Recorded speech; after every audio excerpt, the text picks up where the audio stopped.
Maggie's Place is a house of hospitality for pregnant women that are alone or on the streets. So the women that come to us are often in very difficult, complicated situations.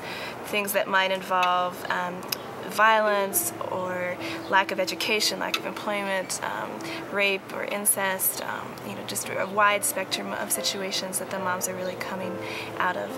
The thing that we are most successful and fundamentally the thing that we offer best is community. That the moms come into a family and into an environment where they are loved and supported, and they know that we are here to support them and their child. Pregnancy really by design isn't a time meant to be alone, it's a time meant to be in family, and we try and create that. Maggie's Place has meant just a lot of like a loving family. They've kind of inspired me to see more of what I want out of life and all of the possibilities that life has. I got pregnant just unexpectedly. I wasn't prepared to take care of another person, let alone myself probably. And Maggie's Place has, made me feel like loved and not, sometimes when you have to accept help, you sort of feel insecure or, not good enough, and I don't have any of those feelings. In addition to that, we are very active at helping the moms get connected to resources, things like prenatal care and health insurance and counseling, education programs, employment programs, kind of across the board, those practical things that the mom needs in order to move forward with her caring for herself and her child. You have to have 48 hours showing that you're doing something through the week, like looking for work or birthing classes. And make sure your doctor appointments, prenatals. What else? Just a whole bunch of stuff. The comfort that I'm getting here is the comfort I'm going to give to my child. I don't know. All the staff members live on site. We live in community with all the guests. So our attempt is to make it like a massive family home atmosphere for everyone. And since we live here all the time, it is our home, and we love it that way, and we love everyone here as our family. Does that make a difference, do you think? Yes. Yeah, it makes a huge difference. As a staff member, it more personalizes and internalizes the problems that our moms face. It's not just something that, as a social worker, I've been a case manager before where, you sit behind a desk and you talk to someone and you feel passionately and you feel deeply for them, but they go home at the end of the day and you go home at the end of the day and you go your separate ways and you don't have to think about it till you come back the next day. We're here, we're who everyone comes home to, so they go out to court or to DES or to Child Protective Services or wherever it is that they have to go or that they're working on and dealing with, and then they come back to us, and we're the ones that have to kind of live with the day-to-day of the effects of some of the social injustices that we have. I'm a hairdresser by trade, so everybody needs haircuts. So that's how I kind of started, is I decided to volunteer my time cutting hair. So I just started coming down and cutting hair, and as you know, when you come down here, you kind of get addicted to the babies. So I guess it just really makes you see how blessed you really are, that you have, everything that you need. And to see how these girls, it's almost like they're in a little sorority, with their babies and each other. And just thinking how scary it would be, like when they leave here, to go out on their own. So I guess really it just makes me feel lucky to have what I have, and that I have the time and talent to help them. So when Maggie's Place opened in May 2000, we began with the Magdalene House, which can serve between 10 and 12 moms, depending on how many babies we have. In January of 2005, we recently opened the Elizabeth House, which could serve an additional 6 women. So at any time we are serving 18 or so moms, and then however many infants they have.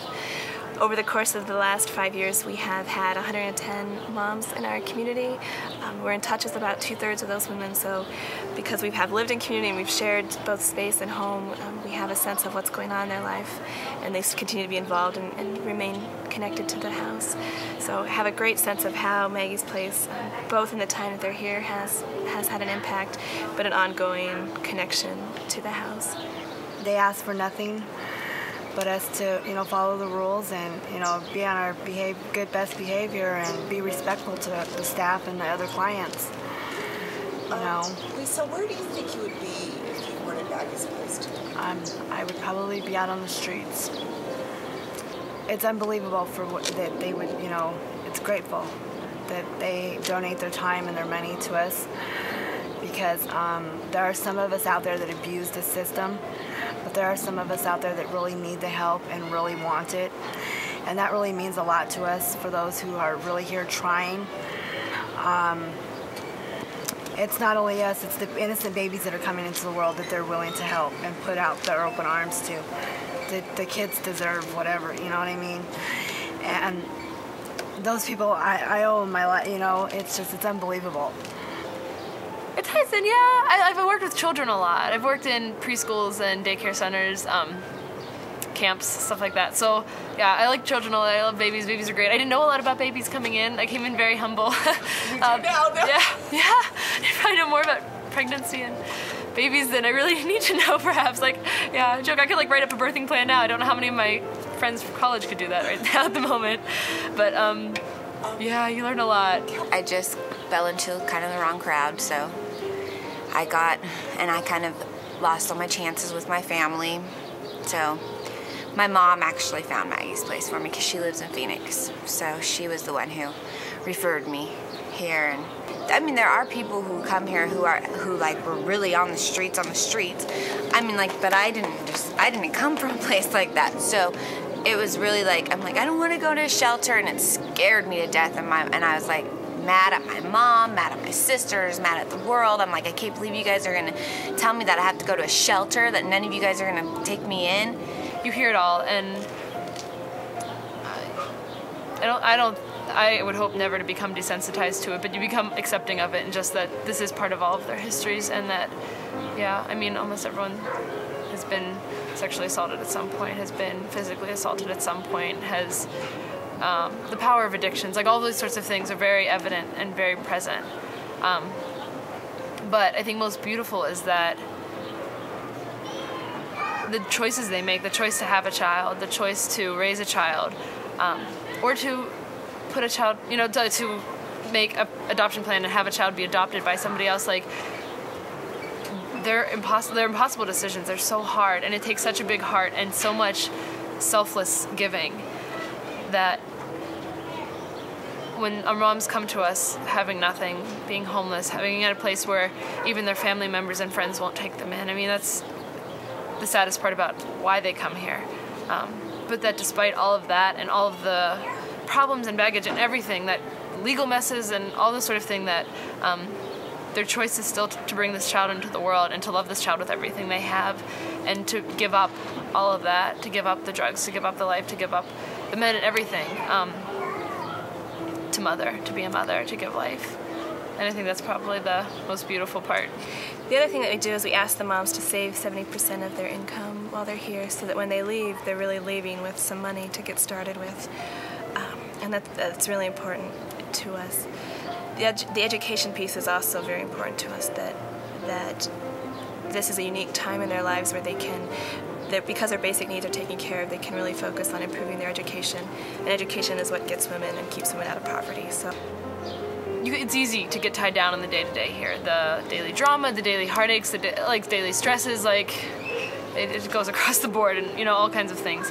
And it's easy to get caught up in that and to forget kind of what the... Why are you doing it? Because I have to. I don't know. I think we're called to walk with each other, we're called to help each other, and this is just my little way of being able to do that. It's intense living. We get 1 day off per week.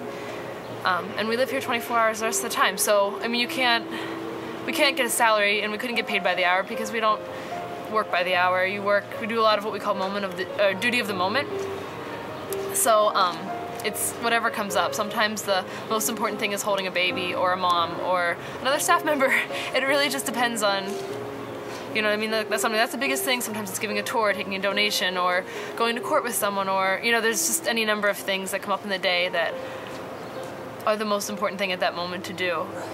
And it comes up in the middle of the night too. It's, you know, it's a way of life. It's not a job. It's not just something that you do for a couple hours a day. But what is the core? What does Maggie's Place really do? Love people. where they're at as they are.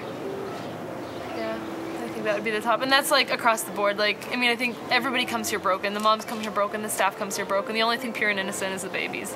Every one of us comes with baggage and stories, and they all get brought out here because of the way we live here and the intensity of how we live here. So yeah, I would say that's probably the biggest thing, is just providing a place where it's safe, and it's safe to love each other that way, and where boundaries are blurry, and that's how it's supposed to be.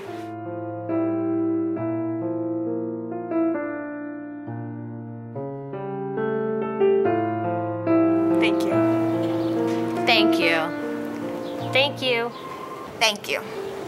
Thank you. Thank you.